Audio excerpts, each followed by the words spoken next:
Hello, everybody. Dave Neal here, stand-up comic and host of Bachelor Nation News. And we've got Nick Viall from the Viall Files podcast on The Squeeze, discussing toxic Bachelor fans and what they've had to do to overcome their relationship, Nick and his fiance, Natalie. She says she's been called a child bride, and we're going to get into this story right now. Do me a favor, follow me on Instagram at DNeals for stand-up show updates. This Thursday, I'll be in Burbank if you want to come to a stand-up show in Los Angeles. And in June, I'll be in New York City, June, I think, 6th, 7th, 8th, and 9th. So if you want to come to a show, carve out some time there. We're going to have a ton of fun. So this is on the website Yahoo Life. You know it's barrel scraping season when I get my news from Yahoo Life. Yahoo!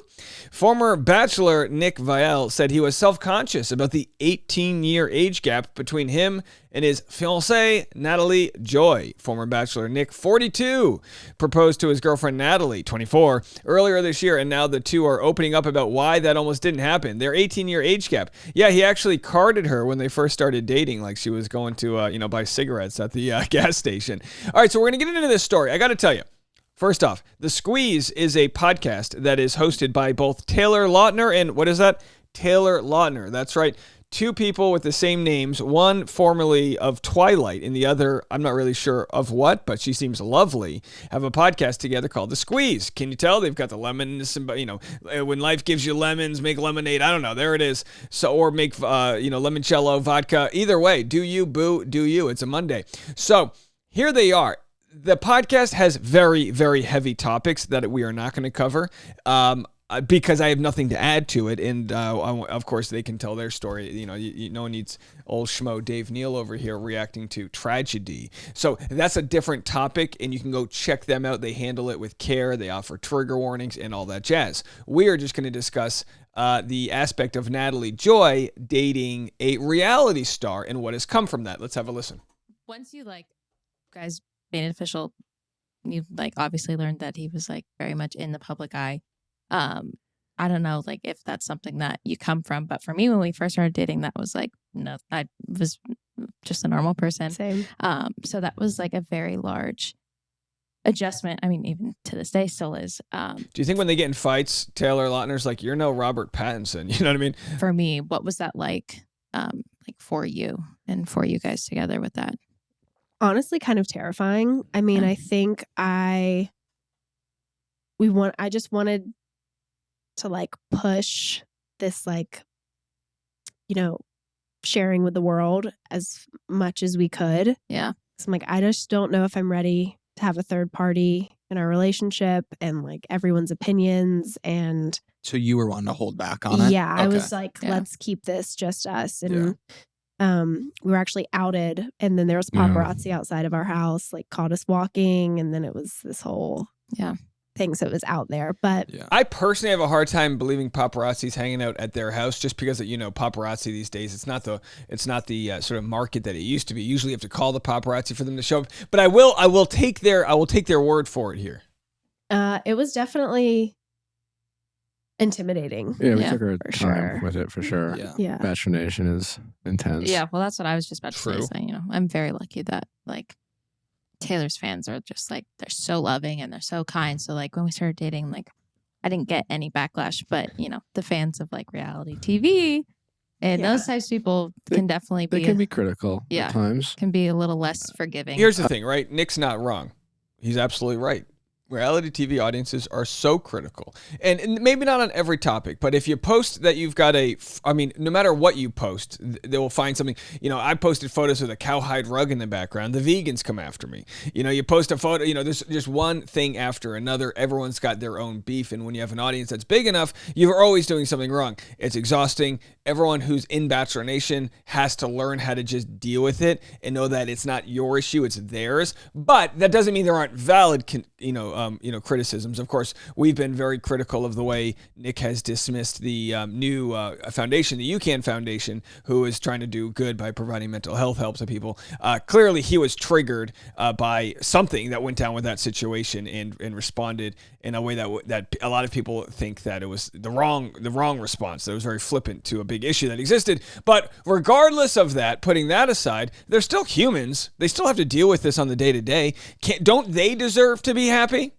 Boy, is it a weird Monday? Is it barrel scraping season when I'm here defending Nick? But don't they deserve to be happy and not deal with the criticisms from strangers in their DMs? But overall, I think it's been a generally positive experience. I mean, but there's pockets of people who, look for things. Yeah, it's definitely weird to have, like, I'm sure you can relate to this, have so many people give you their opinion. Yeah. I mean, I just I would post and go about my day and didn't really care. And now it's like, oh my God, wait, your feelings are hurt? Like, what are you talking about? I just posted like a picture of my morning coffee. Like, how did I hurt your feelings? And now you just have to think of so many other people's opinions. And it's been overwhelming. But we tried holding that back for as long as possible too. Because as soon as you open it up and welcome the third party, it changes. Yeah, it's like by the time, I think we had a pretty good connection with each other before we opened that door, so to speak, because it has its challenges. Yeah. I mean, I think we went good 10 months before. About 9-10 months. Was there a time where, like, after we were public, where you thought like holy shit, this might suck? Was it like, do you remember your first real negative experience? Yeah, when you took more time getting ready for the movies than she did. Okay, I'm kidding. Probably just like the rush of DMs of like mean comments about, I'm a child bride and I'm, just the terrible things people would call me. But I don't think they haven't gotten married yet. She is 24. I'm not here to have a debate about age gaps. As you guys know, my record on this regarding Nick's relationship has been to not comment on anything that's not given to us. In this case, this is an interview they're giving to us so we can comment on it. But who am I and who the hell are you to decide what's right or wrong, with their relationship? I don't know. Maybe you feel like you're entitled to it. I don't know. I mean, I think we navigated it fairly well, and you taught me to not. I'm pretty good at ignoring things. Yeah. So he gave me a lot of advice on that, which helped. Do you feel like it has because I feel like with us, definitely, it didn't take a toll on our relationship, but it definitely either I don't want to say set us back, but there's definitely speed bumps with it, being public, and definitely affected our mental health. Do you feel like it had an effect on the mental health as you guys together, if it was individually, or were you just kind of able to drown it out?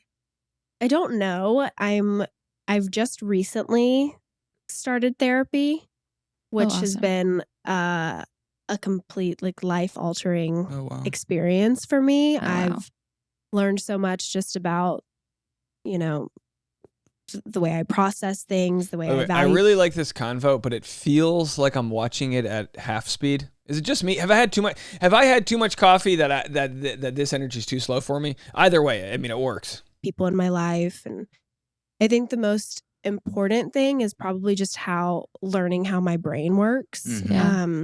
I'm in a specific therapy called EMDR. Oh my gosh, Yes. we're We've been about wanting to to start do that. it. Oh, it's insane. Oh wow, it's so insane. So, wait, what is it exactly? it's trauma. I mean, you could probably explain it better. It's for people who've experienced any sort of trauma. It stands for eye movement desensitization and reprocessing. Mm-hmm. So basically, through bilateral vibrations in your hands, you hold these things that vibrate. It stimulates your brain.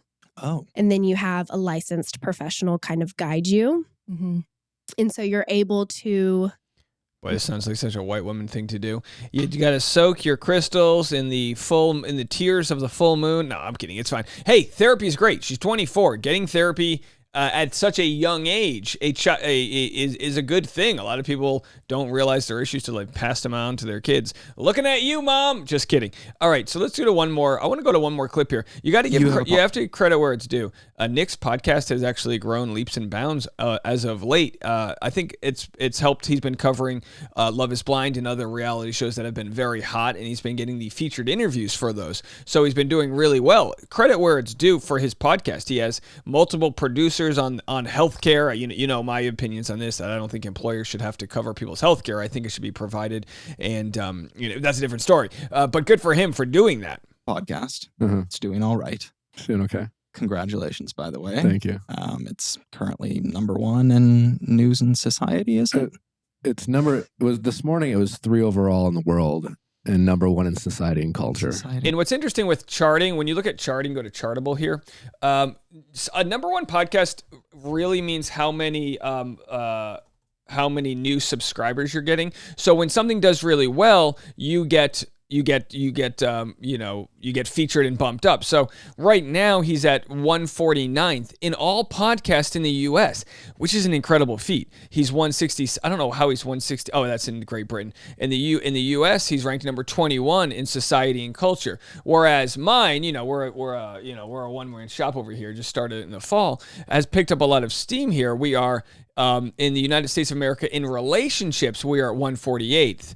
Look in Mexico, we're 146. So, and we are trending in relation. I don't know why we're trending in relationships, but anyway, thanks for all the 5-star reviews. Although that one person said I have too many ads, but got to pay the bills, folks. Either way, I want to thank everyone who's checked out Bachelor Rush Hour, my podcast. But enough about me and culture. Yeah. So it's doing okay. It's doing okay. Oprah's trying to hunt you down. What do you, other than you just being magnificent, what do you think it is about your show that has just taken off? And what do you think the secret juice is? Well, one, I love it. Yeah. Passion. Yeah. Wow. And I just love doing it. When I first started doing it, I didn't do it for the money. I wasn't really making much money for the first couple months. So I think that's important for anything you do. You have to really love it because there is a lot of work involved in anything, So if you love something and work hard, it only takes you 2 months to make money on it. Most people will do podcasting for a decade before they make money, but good for him. He had a social media following and he spun it into something bigger. Anyone who's on the Bachelor franchise can try to do that, and not many do. To do anything great, and to be successful at something, at the highest levels, it takes a lot of work. And if you don't have a passion for it, chances are you're gonna be like, it's not really for me. Yeah. So that's #1. And then I think, it's beneficial. I think the things that we talk about on our show resonate with. All right. So anyway, you can go check out his podcast, Viall Files. That's probably going to be all I'm going to cover on this. So not much. They didn't say much about Toxic Bachelor Nation, but when you say Toxic Bachelor Nation, don't take it personally. It's not everybody. It's just with an audience and a fan base so big, a small percentage, even if it's 1/10 of 1%, if they want to go into DMs and wreak havoc, they can. And I guess what Natalie has learned and Nick learns is that you just learn to get over it. And like I've said this before, doing comedy for so long, I've finally gotten enough love on the internet that strangers have started calling me a failed comedian. You know what I mean? It takes 10 years of hard work to become an overnight failure. And you have to realize that, the key is that with any success, you're going to find haters out there, but they're never doing better than you. And that's what you have to learn. Haters are always checking out what you're doing. And I have a lot of respect for Nick's business model and what they're doing there. We'll still be critical of things we disagree with. That's what we got to do over here, is to share our opinions. That's all I've got. But in the meantime, thank you guys so much for checking this out. Patreon, I will be live if you want to support us in the off season. It's always helpful to keep the lights running here. Patreon.com/Dave Neal, Patreon.com/Dave Neal. And also check out the afternoon podcast, BachelorRushHour.com. I'll be sharing some insider information about my weekend at the Magic Castle. Went with Katie Thurston and Jess Ambrose and had a ton of fun over there. So I'll give you some insight into what went down if you want some more personal content. All right, that's on Bachelor Rush Hour this afternoon. We'll be back with more right after this.